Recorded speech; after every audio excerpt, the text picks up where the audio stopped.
So Well, I'll say this: it's an honor to be here.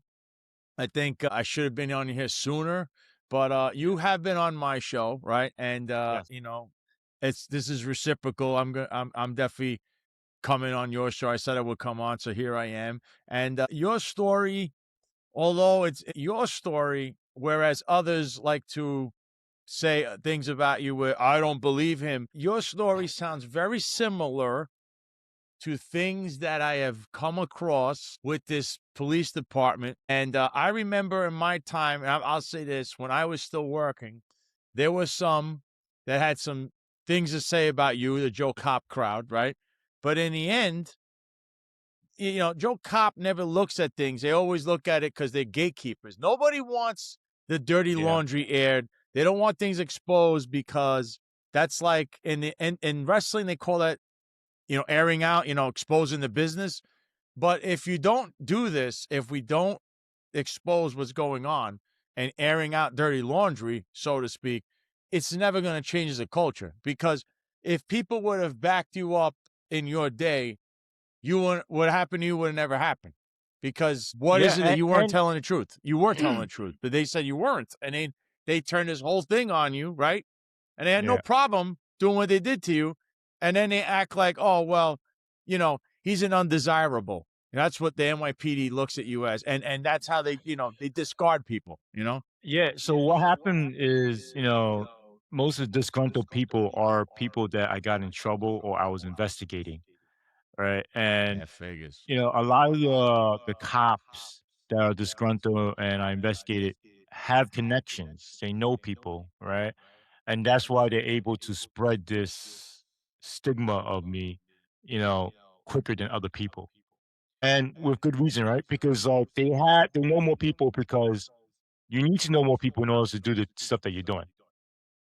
As you can see, like with Adams administration and stuff like that, like the commissioner Caban, he knew the detective I arrested. After he was arrested and fired, another sergeant from the 109 that got newly transferred to the 109 precinct, right? After that arrest, he was also investigated for extorting somebody for $10,000, saying that if you don't pay up, we're gonna arrest you, right?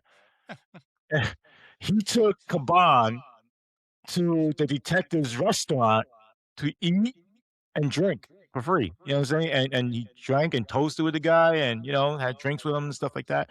So, People it don't, it, they don't know, but this is the problem.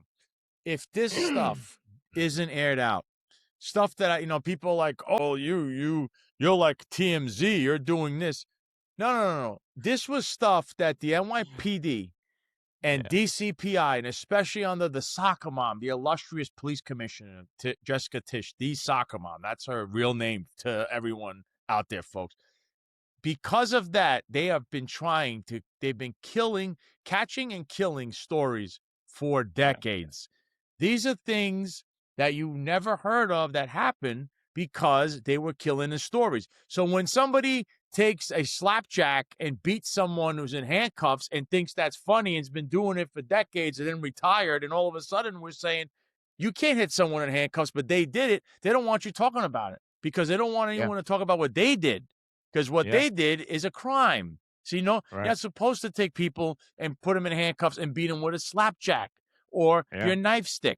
So when you yeah, see it today, to them, oh, this is what we do. We do extrajudicial punishment, right? No, that was never a law. You were always violating court case law.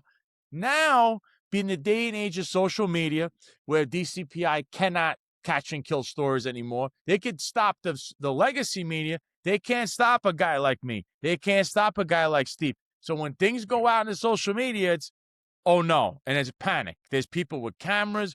It's 2026, not 1976, when you yeah, could billy club someone, or what would they call those when you wood shampoo and all that stuff? Those are great terms back in that time. You can't do that anymore, and it's not every cop that did it. So I think the Joe Cop hairbag crowd, they're more were concerned is that you're pulling the curtain off everything. And it's not the actions they're upset about, it's that you're pulling the curtain. Because they need to right, look in the mirror because they know what they did. And they're just right, thinking, oh my God, my friend did this yesterday or that one, they're going to come for us. But instead, you got to look in the mirror. You didn't follow the rules. Now, you might have got to Right. get away with one, right? Or maybe the statute of limitations is over, but it was never okay. It was never a law. Right. And you shouldn't want that because in the end, that could be your wife, your husband, your kids, your family, your friends that they're doing what we just witnessed in the liquor store, what you just Right. saw in the Bronx. All this kind of extrajudicial punishment. And the cops and Joe Cop and a hairbag crowd that is saying that this is okay. And then the ad hominem attacks, you're the reason the profession is in the toilet. While there's morals in the toilet, you are like 80% of it.